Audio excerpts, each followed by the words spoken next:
Systems thinking shows us that a system is more than just the sum of its parts. So something that makes a system distinct from just a collection of individual parts or components is that systems behave in a certain way over time. Now, we've looked briefly at things like system dynamics and causal loops and how feedback and nonlinear causality works in systems on this channel, and I will link to some videos in the description below. I have plenty of videos that look at systems thinking through the lens of permaculture and growing our own food. So I won't go into that in too much detail. But what I wanted to talk about in this video is a couple of system archetypes. System archetypes are typical patterns of behavior based on common system dynamics. So when we have a whole bunch of different causal loops and these non-linear patterns of causality happening within a system, it can cause it to behave in a certain way. And there are 12 main or 12 common system archetypes, and I want to look at 3 specific ones today and explain them using the example of growing food in a pot.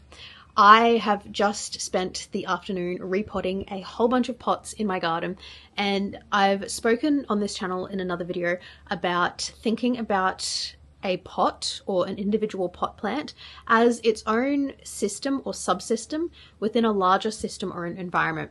And thinking about growing a plant in a pot is a great way to begin to wrap your head around concepts like a system, the system boundary, and how a system interacts with its wider environment.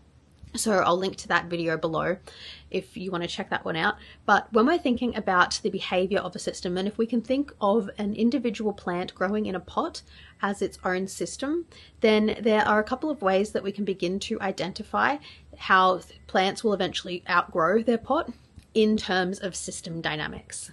One of the biggest telltale signs that a plant is outgrowing its current pot is root boundedness. If you notice roots are circling around the bottom of the pot, or they're becoming really densely packed on the sides, it's a clear indication that the plant has exhausted its available space. Root-bound plants can exhibit stunted growth, yellowish leaves, or a decline in their overall vigor. Repotting these plants will allow the roots to spread out and access fresh nutrients, promoting much healthier growth. Pay attention to how often you need to water your plants. If you find yourself watering more frequently than usual, it could be a sign that the plant has outgrown its pot. Overcrowded roots can quickly deplete the available moisture in the pot, leading to the need for more frequent watering requirements. Repotting it into a larger container with fresh soil can help to maintain moisture levels and reduce the need for constant watering. As a general rule of thumb, plants should be repotted into a slightly larger container every 1 to 2 years, depending on their growth rate and size. If you notice that your plant has become top-heavy or it's leaning to one side, it might be time for a larger pot to provide some stability and support. However, be cautious not to overpot, because too much extra space can lead to waterlogging and root rot. Choose a pot that is about 1 to 2 inches larger in diameter than the current one to allow for a healthy root expansion.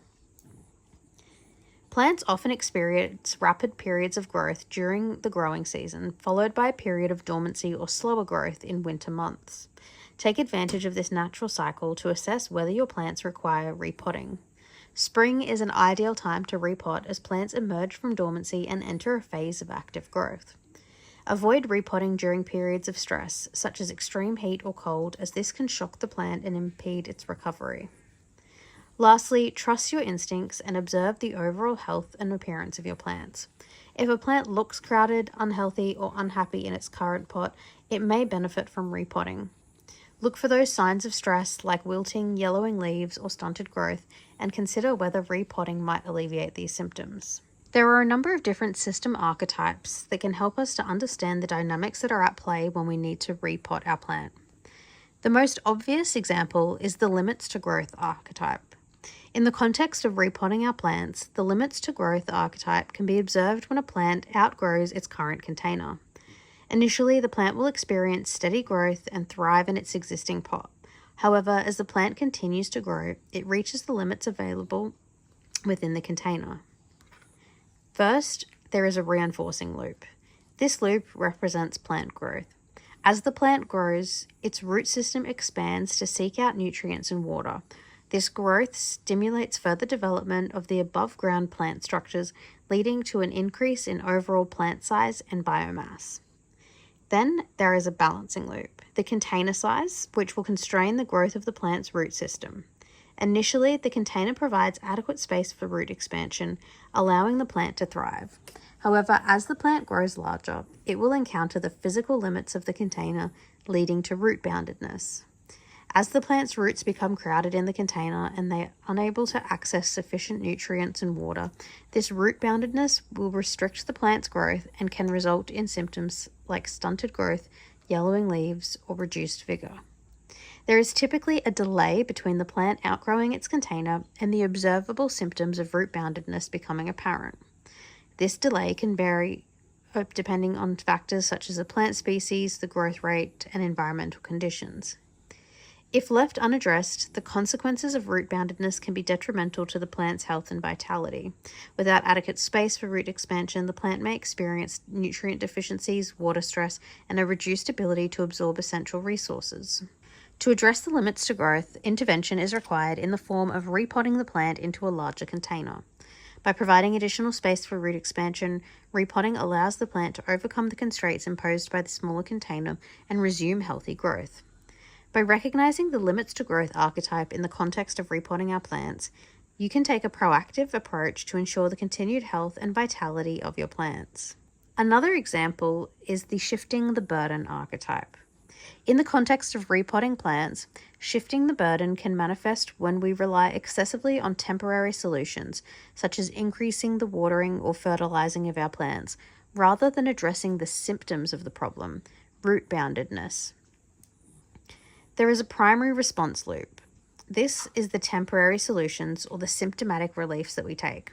When a plant exhibits symptoms of stress due to root boundedness, such as wilting or yellow leaves, we may resort to temporary solutions like increasing the watering frequency or applying fertilizer to alleviate symptoms.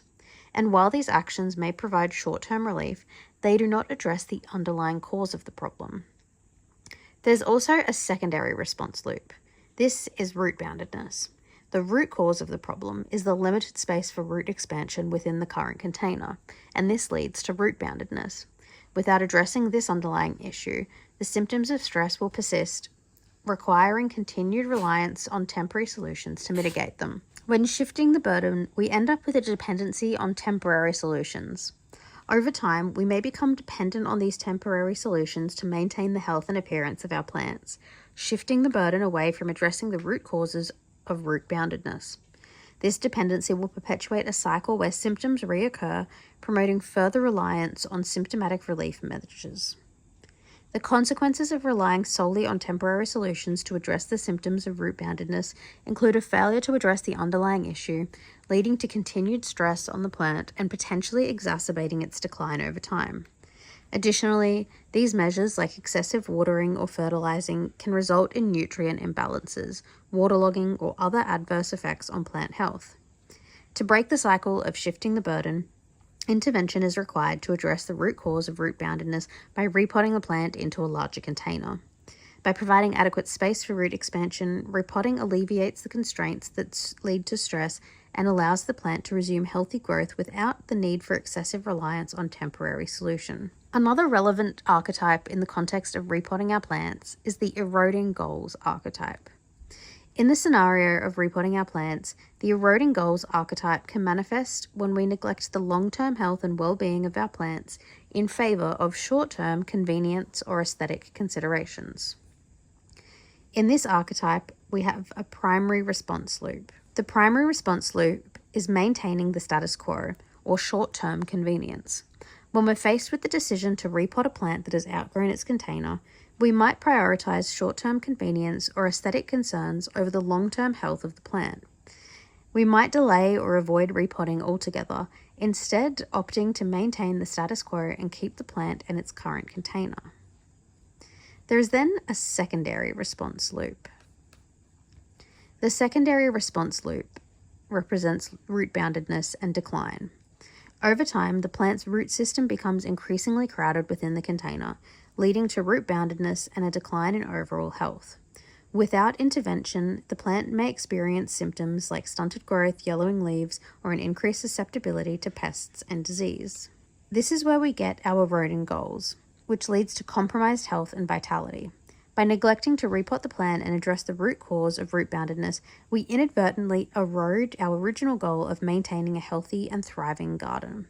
Short-term convenience or aesthetic considerations take precedence over the long-term well-being of the plant, which leads to our eroding goals. The consequences of eroding goals in this context include a decline in overall plant health, reduced resilience to environmental stresses, and an increased likelihood that the plant may die. To address the eroding goals archetype, intervention is required as soon as possible to realign our priorities and refocus on the long-term health and vitality of our plants.